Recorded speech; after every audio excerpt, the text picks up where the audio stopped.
Apocalipse 1, versículo 1, depois nós vamos pular e vamos ler o versículo 11. Diz assim a palavra de Deus: revelação de Jesus Cristo, que Deus lhe deu para mostrar aos seus servos as coisas que em breve devem acontecer, e que ele, enviando por intermédio do seu anjo, notificou ao seu servo João. Pule um pouquinho, alguns versículos, versículo 11, dizendo: o que vês, escreve em um livro e manda às 7 igrejas: Éfeso, Esmirna, Pérgamo, Tiatira, Sardes, Filadélfia e Laodiceia. Eu gosto de dizer que Deus é um Deus de ambientes. Então, quando Ele está no ambiente que o Espírito Santo é honrado, que a terceira pessoa da Trindade, o Espírito Santo, mas também o Pai e o Filho são honrados, Ele se manifesta, Ele vem. Então, quando você dá um glória, quando você aplaude, quando você presta atenção na mensagem, não fica olhando o WhatsApp, nem o e-mail que chegou, você está honrando a presença de Deus. E quando Ele é honrado, Ele se manifesta. E eu quero declarar isso: honre e receba a manifestação do Espírito Santo. Amém, queridos? Vamos falar um pouquinho de Apocalipse. Esse livro para alguns tão curioso, para alguns um tema de tanta dificuldade de entendimento por causa do seu simbolismo, das suas figuras proféticas, das suas figuras e da sua linguagem. Ele é muito mais, ele também é, mas é muito mais do que um livro de doutrina, de repreensão, de correção ou de instrução. É um livro de uma profecia, é um livro profético que aponta para uma profecia e o cumprimento, ou melhor, para algumas profecias ou muitas. E o cumprimento destas profecias, ele começou no início da era da igreja. A igreja foi fundada por Jesus, mas ele disse que ela só poderia passar a operar a partir do derramar do Espírito Santo, e aquele derramar aconteceu no dia de Pentecostes. Então ali começou o cumprimento da profecia que nós chamamos das profecias da era da igreja. Começou ali no Pentecostes, em Atos capítulo 2, a partir do versículo 1. E a era da igreja, pastor, o que é isso? A era da igreja, não conheço muito bem esse termo, já ouvi, mas não me lembro. É o período de tempo que a igreja foi fundada até o momento que ela será retirada da terra. Então nós estamos vivendo e fazemos parte do período da era da igreja, desde a sua fundação e do seu estabelecimento, da sua operação esta que necessitava da unção, do poder e do derramar do Espírito Santo. Por isso que Jesus falou: fica lá em Jerusalém, até que do alto vocês sejam revestidos de poder, e aí sim serão minhas testemunhas em Jerusalém, Judéia, Samaria, confins da terra. Parênteses, você sabe para o judeu aonde é o confim da terra? Eu descobri há pouco tempo, é o Chile. O ponto mais distante de Jerusalém, no planeta de Jerusalém, é o Chile. Então o Chile é considerado para o judeu realmente o confim da terra. Como a gente está no meio, nós fazemos parte desses confins da terra. Chegaram até nós, essa unção de Pentecostes chegou até nós, chegou até mim, chegou até você. E o livro de Apocalipse é uma palavra grega, apocalipsis, que significa revelação. Então, na verdade, quando nós falamos assim Apocalipse, a gente já pensa no meteoro vindo sobre a terra, caindo sobre as nações e trazendo inundações e chuvas de fogo. Mas, na verdade, é uma bela visão, uma revelação de Deus para a sua igreja. Revelação significa descobrir, desvendar ou também manifestar. Então, a revelação do Senhor, ou seja, a descoberta de algo escondido, Deus trouxe para João nessa visão poderosíssima que ele tem naquela ilha, e o Senhor, através dessa revelação, através dessa visão, especialmente desse início, nós não vamos sair aqui do capítulo 1, 2 e 3, para as 7 igrejas que simbolizam, tipificam 7 tipos de igreja, ao longo da história da igreja, ao longo da era da igreja, e a gente não vai trabalhar especificamente muito sobre elas, eu vou apenas citar, mas essa revelação é muito importante, porque ela fala de coisas que já aconteceram, que vão acontecer, e que influenciam e mexem diretamente com a vida de cada um de nós, com a vida da igreja do Senhor para esse tempo. Eu costumo dizer que nós somos a igreja de Atos 29. Nós não escrevemos e não acrescentamos capítulo nenhum, porque termina em Atos 28, mas Atos 29 é a continuidade dessa era da igreja, que nós estamos escrevendo não num texto inspirado pelo Espírito Santo, mas através das manifestações de Deus através da igreja. Querido, saiba de uma coisa: Deus não cessou o seu mover de milagres, não cessou o seu mover apostólico, Deus não cessou o seu mover profético. Deus quer trabalhar na plenitude dos seus dons em mim, em você e através de mim e através de você, na família da fé e através da família da fé. Então seja também ativado nessa noite a entender o seu papel como um dos servos e servas de Deus e além disso como filho e filha de Deus, para manifestar essa revelação do Senhor. Pastor Luiz, que revelação é essa especificamente? A revelação da manifestação de Jesus Cristo. Quem está aí, diga amém. Manifestação de que maneira? Ela pode ser vista de duas maneiras. Primeiro, a revelação da pessoa de Cristo, de quem Ele é. Quando você tem a revelação da pessoa de Cristo, de quem Jesus é, não daquilo que Ele pode te dar, mas de quem Ele realmente é, você pode ter certeza de uma coisa: a sua vida começou a ser transformada, começou a ser impactada, e você está se preparando também para ser instrumento de transformação, de impacto em outras vidas, em outras nações, em outras regiões. E a segunda revelação é a revelação do que Ele pode e também pretende fazer, porque Apocalipse mostra o que Jesus pretende fazer nessa caminhada que estamos trilhando como igreja, dentro da era da igreja, dessa igreja de Atos 29. Então é revelação de quem Ele é e daquilo que Ele pode, quer e pretende fazer. E eu gosto sempre de abrir um parêntese, a gente está ainda fundamentando antes de chegar em algumas lições das igrejas, mas eu quero já profetizar sobre a sua vida, porque eu também sou um profeta de Deus e eu vim aqui também para profetizar sobre a sua vida. Deus quer fazer algo na sua vida nessa noite, Deus quer fazer algo na sua vida a partir dessa noite, Deus quer fazer algo na sua vida a partir dessa série, Deus quer fazer algo na sua casa a partir dessa série, Deus quer te entregar a revelação da plenitude de Jesus, do quem Ele é, mas também do que Ele quer e pode fazer na sua vida e através de você. Eu quero profetizar, e se você crê, levante a sua mão. Quero profetizar um novo nível, uma nova unção sendo derramada sobre você, para que você caminhe na plenitude da revelação de quem Jesus é e daquilo que Ele pode e quer fazer em nome de Jesus, e comece a receber isso no seu espírito, não somente na sua mente natural, mas no seu espírito, porque essa revelação, querido, é no espírito que você precisa receber. Se você recebe isso, você pode dar um glória a Deus, você pode honrar a presença do Espírito Santo, louvando a presença dEle nesse lugar. Agora seja um profeta de Deus, vire para alguém e diga assim: Deus quer fazer em você e através de você. Aleluia! Você pode aplaudir ao Senhor um pouquinho mais? Uou!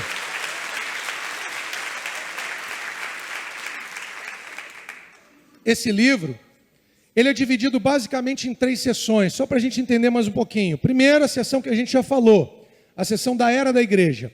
A segunda parte fala sobre o arrebatamento, não vamos entrar nessa parte doutrinária, e a segunda vinda, a segunda sessão do livro. E a terceira, ele fala do milênio e o pós-milênio. 3 sessões para resumir um pouquinho, claro que poderíamos falar sobre muito mais. Quando nós lemos aqui, João escrevendo essa carta, esse livro, ele diz revelação de Jesus Cristo. Então ele tem uma visão, ele tem uma revelação, e a partir daí começam vários símbolos. Imagina que João teve visões que ele não entendeu provavelmente na época. Eu imagino João tendo visões das cidades como elas são hoje em dia, do final dos tempos, um pouquinho mais na frente desse livro, de prédios. Ele não sabia o que eram prédios, talvez ele tenha visto aviões, ele tenha visto muitas coisas que ele não entendeu, e outras Deus o mostrou de uma forma bem clara para que ele entendesse e trouxesse. Então ele fala sobre muitas coisas, ele fala sobre 7 estrelas. Quando a gente lê o capítulo 1, quem são essas 7 estrelas, por exemplo? Representam 7 anjos, 7 candelabros, representam as 7 igrejas de Apocalipse. Então ele tem visões que trazem um entendimento muito claro para ele, através dessa revelação. E no versículo 11 ele cita essas 7 igrejas. Só que no capítulo 1 ainda, no versículo 4, vamos acompanhar aí, versículo 4, ele diz assim sobre as 7 igrejas. João às 7 igrejas que se encontram na Ásia. Graça e paz a vós outros da parte daquele que é, que era e que há de vir, da parte dos 7 espíritos que se acham diante do seu trono. E isso aqui às vezes causa alguma confusão de quem não entende. Mas espera aí, não é o Espírito Santo? Aqui ele está falando dos 7 espíritos de Deus. João está falando, está recebendo uma revelação acerca dos 7 Espíritos de Deus. Que 7 Espíritos de Deus são esses? Eu não vou ler, a gente ganhar um pouquinho de tempo, mas lá no livro do profeta messiânico, o profeta Isaías, capítulo 11, versículo 2, ele cita esses 7 Espíritos de Deus. Isso fala justamente do Espírito Santo, ou da natureza cétupla do Espírito Santo. E lá em Isaías ele fala desses 7 Espíritos, ou dessa natureza cétupla do Espírito Santo, que é o Espírito do Senhor, ok? Quem está comigo? O Espírito de sabedoria, o Espírito de entendimento, Espírito de conselho, Espírito de poder, Espírito de conhecimento e Espírito de temor do Senhor. 7 características do mesmo Espírito Santo. Por quê, pastor Luiz? Porque 7 fala de plenitude. Quando nós lemos na Bíblia o número 7, 7 igrejas, 7 Espíritos de Deus, 7 candelabros, 7 alguma coisa, fala de plenitude, aponta para a plenitude. E 7 Espíritos apontam para o Espírito Santo, indicando a totalidade do seu poder e da sua autoridade. Repita comigo: poder e autoridade. Agora pode ser um pouquinho mais forte: poder e autoridade. É isso. Vamos pensar no poder e na autoridade. Pensa num policial. Ele tem autoridade porque ele tem um distintivo. Então, se ele chega num lugar, tem um bandido assaltando alguém, ele tem um distintivo, ele tem autoridade para chegar até aquele bandido e falar: ó, você está preso. Mas se ele esqueceu a arma na viatura, ele perdeu o quê? Ele perdeu o poder. Se o cara estiver armado, ele vai ter que sair correndo. Poder e autoridade caminham juntas. Quem está aí? Você tem autoridade que Deus te deu através do nome de Jesus, mas o poder você recebe quando você busca cada vez mais a presença de Deus, o Espírito Santo, esse Espírito na sua plenitude, como nós lemos aqui, e aí você atua com autoridade e com poder. Agora, se o policial chega com o distintivo, ele fala: você está preso. E o cara: você vai me prender como? Ele puxa a arma dele, que é o poder, e fala: aqui, ó. Ah, tá. Ele exerceu. Você entende isso? Então quero convidar você nessa noite a entender a autoridade que você já tem, mas buscar mais do poder do Espírito Santo, poder este que foi derramado sobre João, para que João pudesse ser esse profeta, que ele mesmo diz que ele é, além de um apóstolo do Senhor, um profeta, para trazer uma revelação tão poderosa. Então 7 fala da plenitude, 7 fala de totalidade, 7 fala daquilo que Deus quer fazer de uma forma perfeita, e tudo que Deus faz é perfeito, tudo que Deus faz é bom. Sabe por que o diabo não gosta de você? Porque você foi feito à imagem e semelhança do Senhor. Eu não sei porque, eu não estava programado para falar sobre isso, mas eu quero abrir um parênteses aqui. Pessoas que estão aqui nessa noite, que às vezes não conseguem nem se olhar no espelho, porque se acham feias, demais, esquisitas ou diferentes. Eu quero dizer uma coisa para você: você é a imagem e semelhança do teu Pai, do teu Criador. Todas as vezes que você se olhar no espelho, olhe e se veja uma pessoa linda que foi criada, que foi gerada por Deus, como uma filha ou um filho amado de Deus, cujo Deus tem um propósito poderoso e especial para você. Não se sinta assim, não se sinta menor ou menosprezado, porque você se acha de tal forma. Se enxergue como Deus te enxerga, e Deus te enxerga como a sua imagem e semelhança. Parênteses fechado. Vamos continuar essa caminhada aqui nessa noite. Quem está comigo, diga amém, Jesus.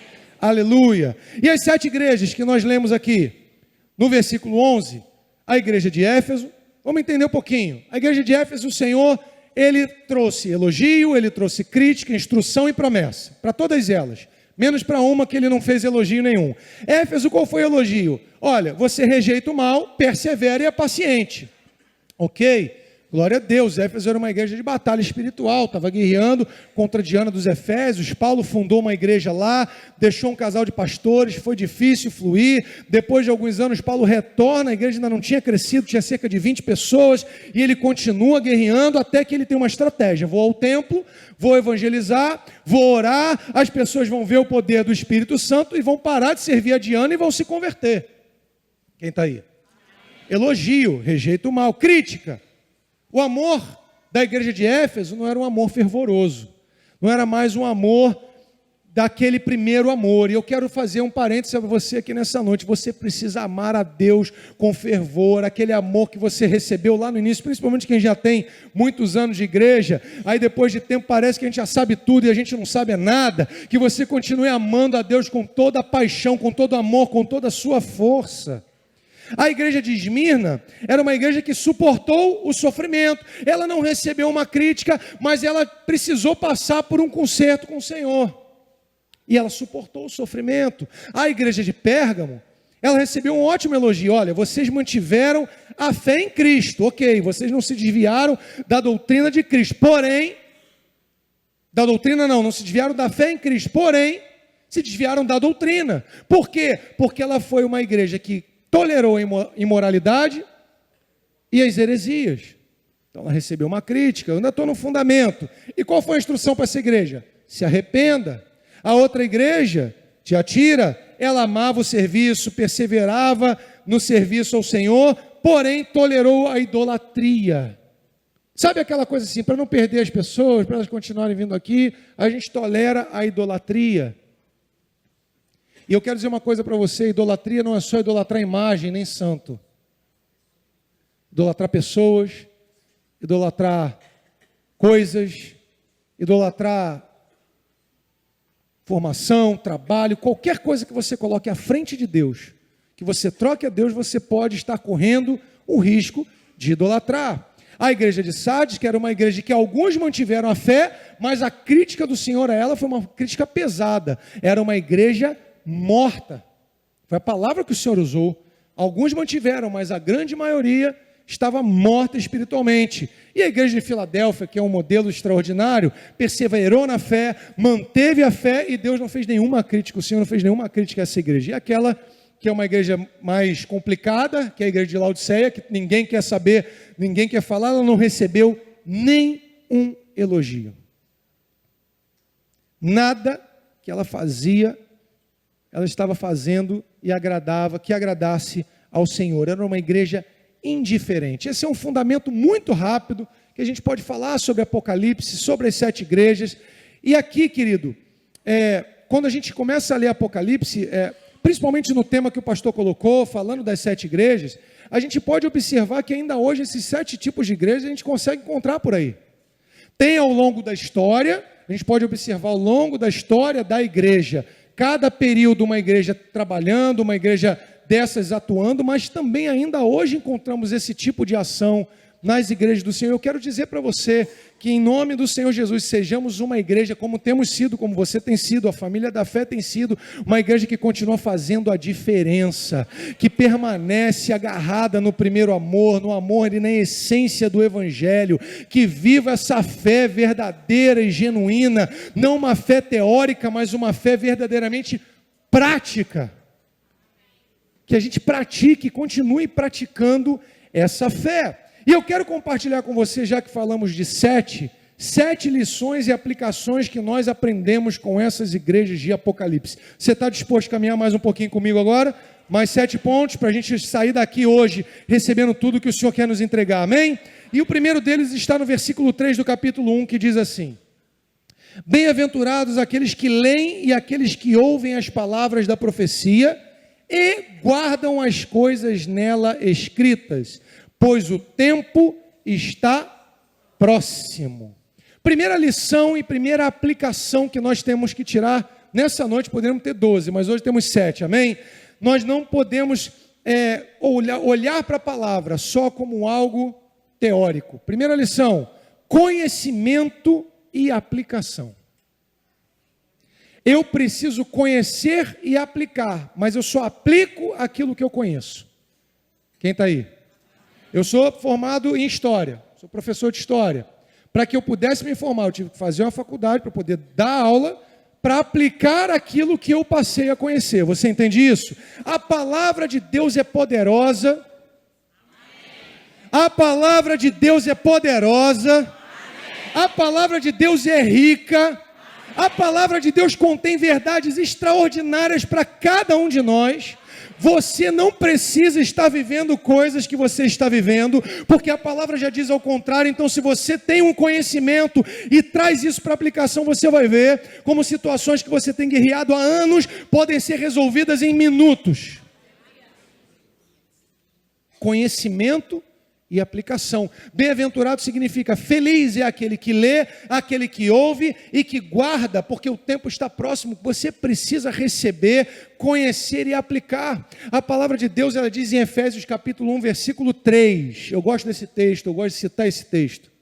Que Deus já nos abençoou com todas as bênçãos nas regiões celestiais. Efésios 1:3. Eu entendo que esse texto de Paulo também aponta para a obra da cruz, que é plena, que é completa, assim como nos ensina o número 7 na Bíblia. Então, se Deus já nos abençoou, que o verbo está no passado, se Deus já nos abençoou,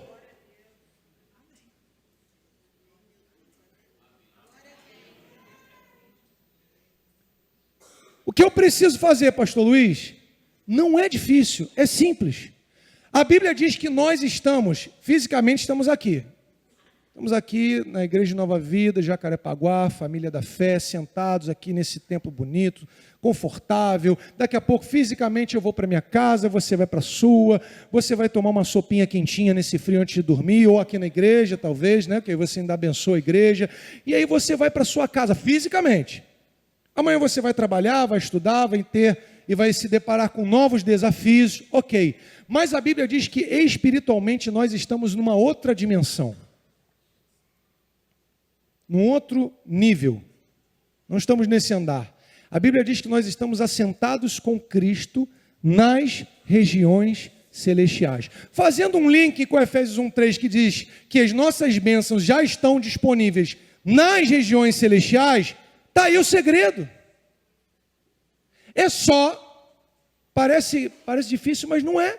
É só eu crer nessa palavra e aplicar essa palavra. Ou seja, Senhor, a cura, a restauração da minha casa, a libertação do meu filho, essa bênção já está disponível para mim. Só não estou vendo no físico, mas ela já está disponível para mim nas regiões celestiais. Então, se eu estou assentado aí, eu quero tomar posse dessa bênção e trazer essa bênção aqui para a terra, para esse tempo terreno que eu estou vivendo antes do fim dos tempos.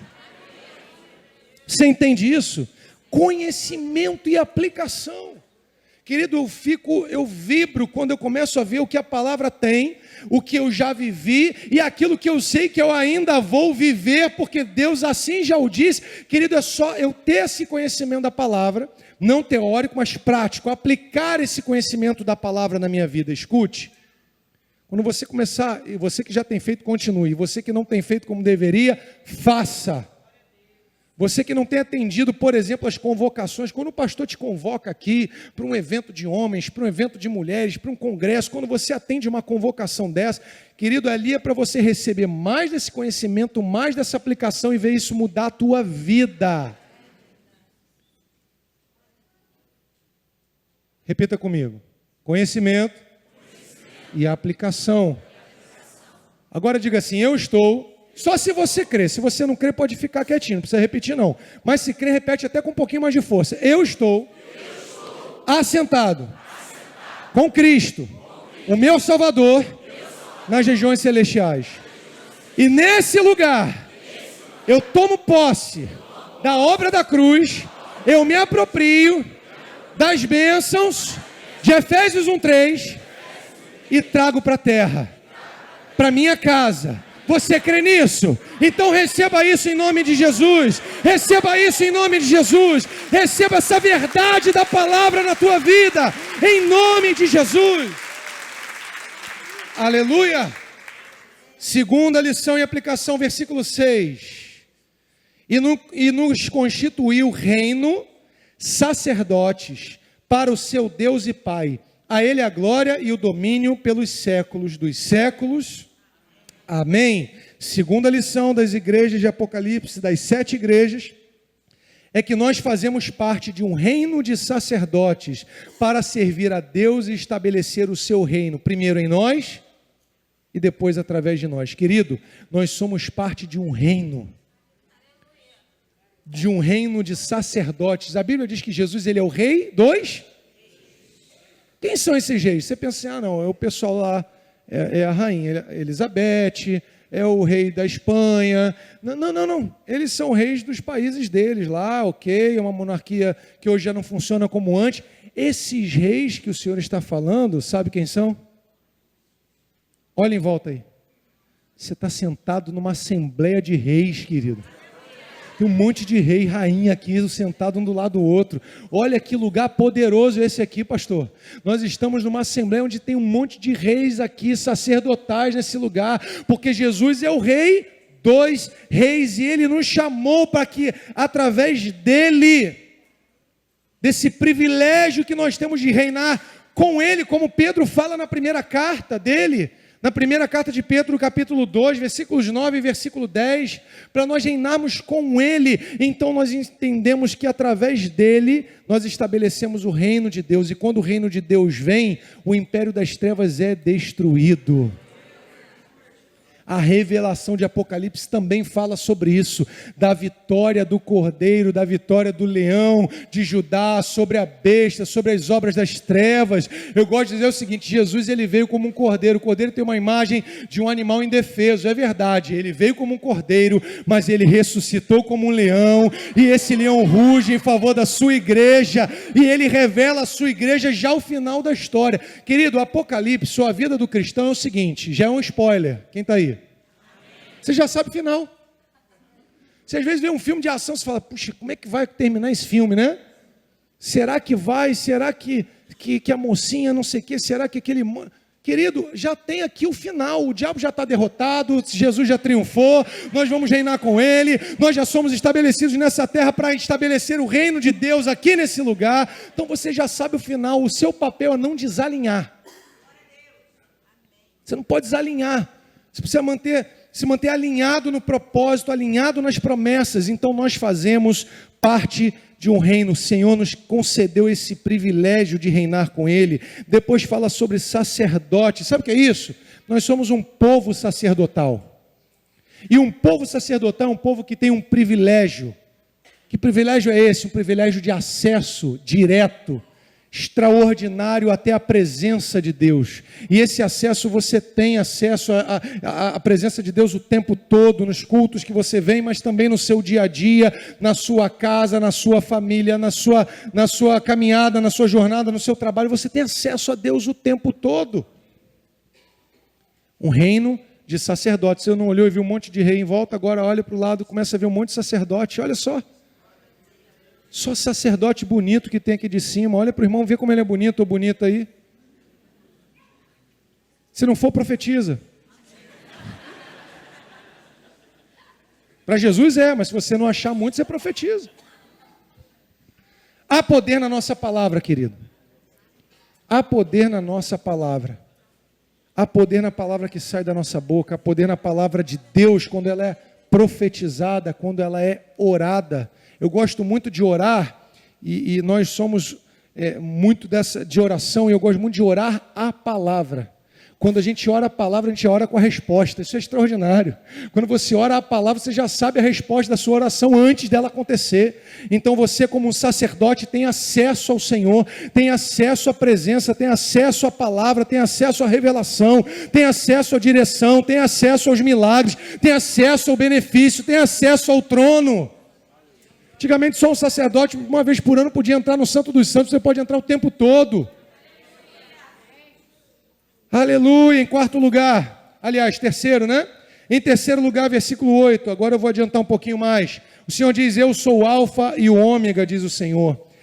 O Senhor Deus, aquele que é, que era e que há de vir. Em terceiro lugar, terceira lição que eu quero compartilhar, o Senhor, Ele é pleno. O Senhor, Ele é o Senhor de tudo e tem poder sobre todas as coisas.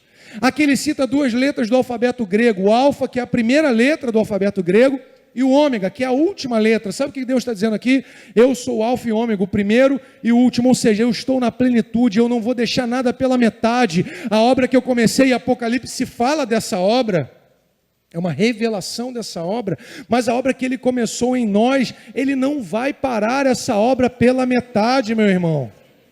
Quem lembra de uma construtora chamada Encol?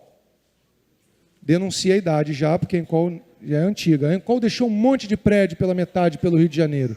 Não sei se você lembra, ali na Tijuca, por exemplo, ficaram alguns ali. Querido, Deus não deixa prédio pela metade. Deus não deixa obra pela metade. Então, se você está aqui hoje desmotivado, desanimado, e eu sinto do espírito de pessoas que estão aqui desanimadas por estarem demorando a ver uma resposta do Senhor na sua vida, escute, o Senhor te encoraja hoje. Não se desespere, não desanime, não abandone. Porque Deus, Ele é alfa, Ele é o ômega, Ele é princípio, Ele é o fim. Ele não deixa nada pela metade, Ele vai completar o seu propósito, porque Ele é pleno. Aleluia. Em quarto lugar, capítulo 2, versículos 4 e 5. Diz assim a palavra do nosso Deus. Apocalipse 2, 4 e 5. Tenho, porém, contra ti que abandonaste o primeiro amor, a igreja de Éfeso. Lembra-te, pois, de onde caíste, arrepende-te e volta à prática das primeiras obras. E se não venho a ti, removerei o seu lugar e o seu candeeiro, caso não te arrependas. Em quarto lugar, é um cuidado, uma quarta lição.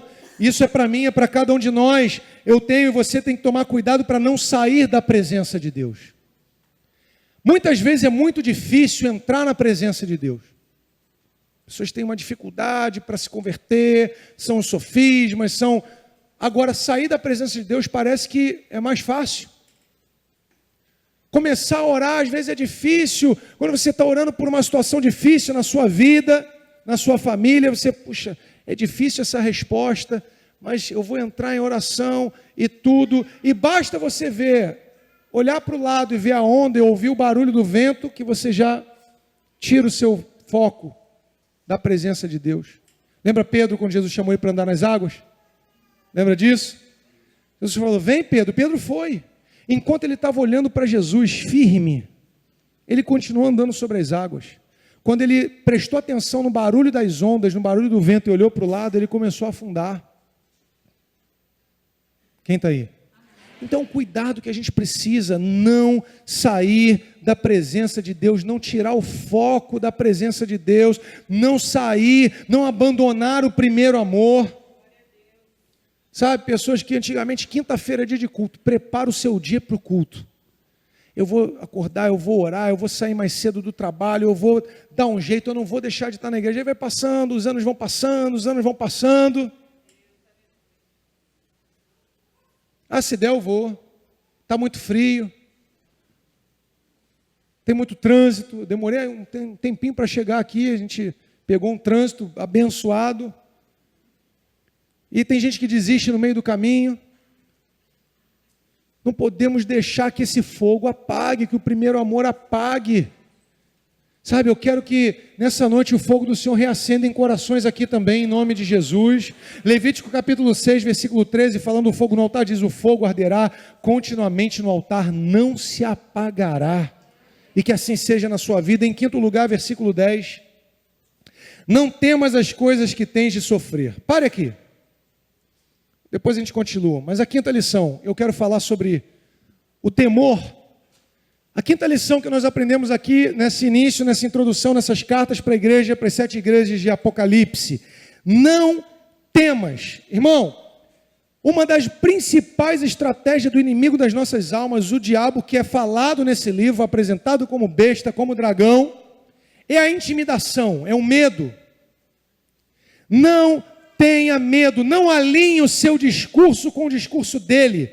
Vamos entender a diferença de discurso de Deus, da palavra de Deus e do diabo? A palavra de Deus diz que você é mais que vencedor. A palavra de Deus diz que ele tem vida, João 10:10, e vida em abundância. A palavra de Deus tem promessas para você, para a sua casa, para a sua família. É o discurso de Deus para você. Quem está aí?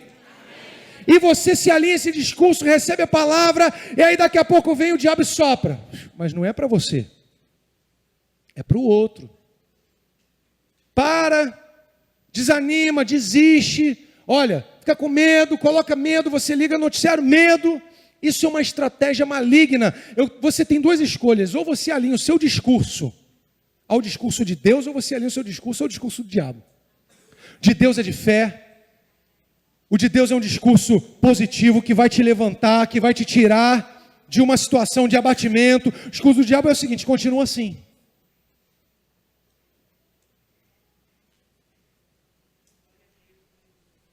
Medo de sair de casa, medo de qualquer coisa. O medo é uma estratégia, o medo é um espírito, e o inimigo tem usado isso para paralisar pessoas. E eu quero repreender todo espírito de medo em nome de Jesus. Eu quero repreender todo espírito de medo que tem agido na sua mente em nome de Jesus, porque é aí que é a batalha é travada. Quero repreender todo espírito de medo. O Senhor diz: não temas o que o inimigo pode fazer. Pedro fala que ele anda, que Satanás anda ao derredor como um leão que ruge procurando alguém para devorar. Só que você precisa crer que Deus coloca os anjos ao redor para te protegerem, te guardarem em todos os caminhos. Não tenha medo. Não alinhe o seu discurso com o discurso do diabo. Alinhe seu discurso com o discurso de Deus, com palavras proféticas, com palavras de vitória, com palavras de bênção. Apocalipse não é um livro para te trazer medo, é um livro para te trazer revelação daquilo que Deus tem para fazer e está fazendo com a sua igreja. Quem está aí? Olhe para o corajoso e corajosa que está do seu lado e diga assim: não fica mais com medo não, querido. Fica firme. Agora diga assim: alinha o teu discurso com o discurso da palavra. Aleluia.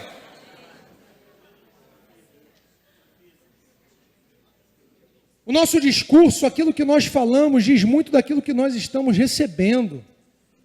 Quando você recebe uma palavra de Deus, uma palavra de fé, e você conhece a palavra, a tua boca vai se encher de palavras proféticas. A sua palavra não vai ser só mais uma palavra, mas você vai ser um profeta de Deus, estabelecido naquela situação para trazer transformação ali. Você crê nisso? Você crê realmente nisso? Então, antes de eu continuar a pregar, eu quero fazer uma oração. Coloque a mão na sua boquinha aí. Senhor, em nome de Jesus, enche as nossas bocas de palavras poderosas, Senhor. Enche as nossas bocas de palavras poderosas, Senhor. Alinha o nosso discurso com o teu discurso. Alinha a nossa voz com a tua voz. Alinha, Senhor, as nossas cordas vocais com as suas cordas vocais. Que ao falarmos sobre situações, que seja a tua voz, em nome de Jesus. Você crê nessa oração? Diga amém. Dê uma salva de palmas para o Senhor, bem forte. Aleluia. Você vai sair daqui hoje profetizando todos os lugares a palavra de Deus que traz transformação. Você crê? Você crê nisso? Em sexto lugar, estou terminando, versículo 20 do capítulo 3, diz assim a palavra do Senhor: eis que estou à porta e bato. Se alguém ouvir a minha voz e abrir a porta, entrarei na sua casa e cearei com ele e ele comigo. Versículo 20 é uma palavra do Senhor já dentro da igreja de Laodiceia, que é a igreja que ninguém quer saber dela, não é verdade? Mas aqui tem uma verdade muito poderosa e muito profunda no versículo 20. Profunda demais. Jesus não pode estar do lado de fora da sua vida. Jesus não pode estar do lado de fora da sua casa. Jesus não pode ter acesso à sua casa somente a um ou outro cômodo. Ele precisa acessar todos os cômodos da sua casa. E quando eu falo disso, eu estou falando da sua casa, âmbito familiar, mas também todos os cômodos da sua alma, do seu coração, da sua mente. Ele precisa entrar e fazer morada, não visita, mas morar, permanecer na sua casa. A palavra diz que ele está à porta. Escute, quando ele fala isso para Laodiceia, naturalmente você entende o quê? Quem está do outro lado da porta não está dentro de casa, certo? Era uma igreja que não abria a porta para Deus, que não abria a porta para o Senhor. E eu tenho uma palavra que você nessa noite seja não só encorajado, como é uma palavra também de encorajamento. Alguns acham que Apocalipse não dá para ser de encorajamento, mas dá. Mas também uma palavra de alerta para ele: deixa a porta sempre aberta, ainda que você nem goste de ouvir o que ele vai te dizer, porque tudo que Deus fala para nós é bom, até a correção, porque ele diz que ele corrige a quem ele ama. Quem está aí? Ele corrige aqueles a quem ele ama. Então deixa ele entrar, deixa ele morar, deixa ele falar. Se ele disser o seguinte: olha, tem que mudar de lugar esses móveis aqui. Tem um louvor que a gente tem cantado, não sei, vocês conhecem, A Casa é Sua, né? Já conhece? Essa casa é sua casa, nós deixamos ela para você, a casa é dele, deixa ele fazer o que ele quiser fazer. Tem vários hoje falando de casa, né? Então deixa ele entrar, querido, não deixa ele do lado de fora da porta, não. E o Senhor está falando com pessoas aqui, Ele está me direcionando a compartilhar um pouquinho mais esse ponto. Existem pessoas aqui nessa noite que deixaram Jesus do lado de fora da sua vida e estão tomando decisões. Deixa Ele entrar e te aconselhar a decidir. Pessoas que estão aqui afastadas da presença do Senhor, deixe Jesus entrar e te reconduzir para o caminho certo, para o caminho da plenitude, para o caminho da presença, para o caminho da salvação. Aleluia!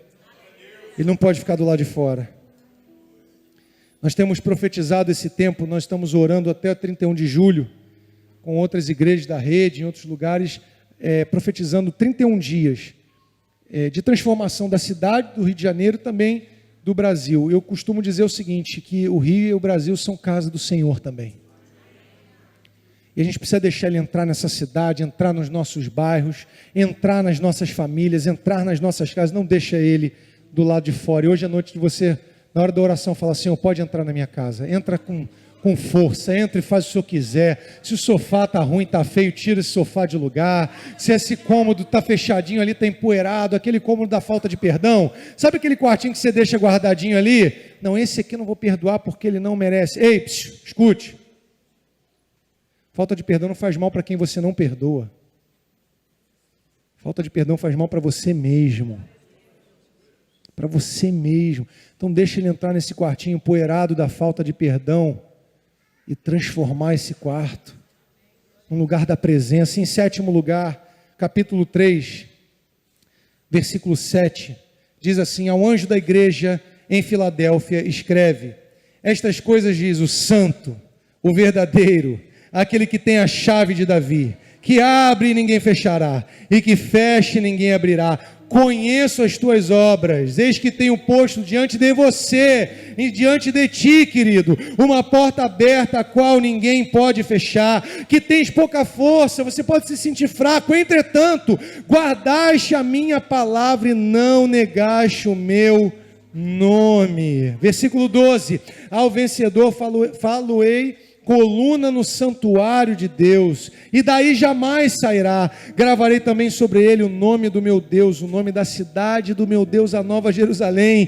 que desce do céu, vinda da parte do meu Deus, e o meu novo nome. Versículo 13, quem tem ouvidos ouça o que o Espírito diz às igrejas. A sétima lição que aprendemos com as igrejas de Apocalipse é a igreja que nós devemos ser. Filadélfia significa amor fraternal. E esse amor que Deus tem por você, por mim, por nós, se manifesta de uma maneira tão poderosa através da graça dele. Nós não merecemos nada, mas a graça dele disponibiliza tudo. E aqui fala da chave de Davi. Chave na Bíblia é um símbolo de autoridade. E ele fala: olha, a chave de Davi, e eu tenho uma porta aberta para você. Sabe o que é isso, irmão? Sabe o que é isso, irmã? É uma porta aberta para todos os privilégios do reino de Deus. E essa porta está disponível para mim e para você. Ele apenas dá aqui uma orientação: conserva o que você tem, não perca o que eu tenho entregue para você. A salvação, mantenha a sua salvação, mantenha a sua fé, mantenha a sua vida de comunhão. E ouça com os ouvidos espirituais o que o Espírito está falando.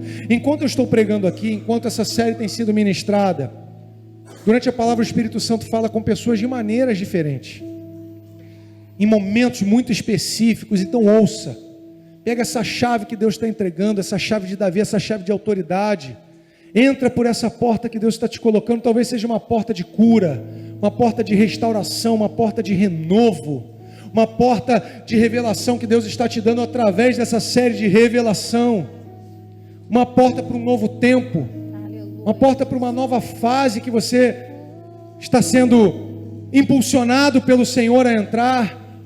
E eu vim aqui hoje, sim, falar, fundamentar, aprender um pouquinho mais com você sobre Apocalipse, mas também vim como um profeta. E como um profeta eu quero dizer que a porta está aqui. Essa porta está disponível para você. Então entre por essa porta de salvação, de restauração, de cura, de renovo, uma porta que traz um novo tempo, uma porta que é o próprio Jesus que está colocando diante de você. Às vezes você não se sente, talvez, digno dessa porta, suficiente, mas eu quero dizer uma coisa para você, meu irmão. Você pode se sentir fraco, eu tenho pouca força, olha o que ele diz no versículo 8, mas guarda a minha palavra, não nega o meu nome, e essa porta é para você também. Eu quero orar com você nessa noite. Pastor me deu essa liberdade, eu quero pedir para você ficar de pé. Eu quero convidar você que quer entrar por essa porta que está disponível aqui. Para cada um de nós, essa porta talvez tenha um significado diferente, ou até mais, ou até 2 ou 3 significados diferentes. Para cada um de nós, talvez essa porta seja uma última, talvez uma última esperança que a gente tenha. E eu quero dizer para você que essa porta que você vai passar, do outro lado você vai encontrar o que você precisa. O que você precisa. E se você quer entrar por essa porta, eu quero fazer um ato com você aqui nessa noite. Quero convidar você que quer entrar por essa porta. Não é o pastor Luiz Augusto que está com essa porta aqui aberta para você. É o próprio Deus, é o próprio Senhor. Porque com as igrejas de Apocalipse nós aprendemos, principalmente com Filadélfia, que essa porta está disponível para nós.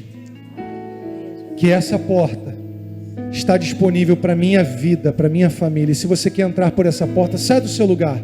Vem até aqui na frente do altar que eu quero orar por você.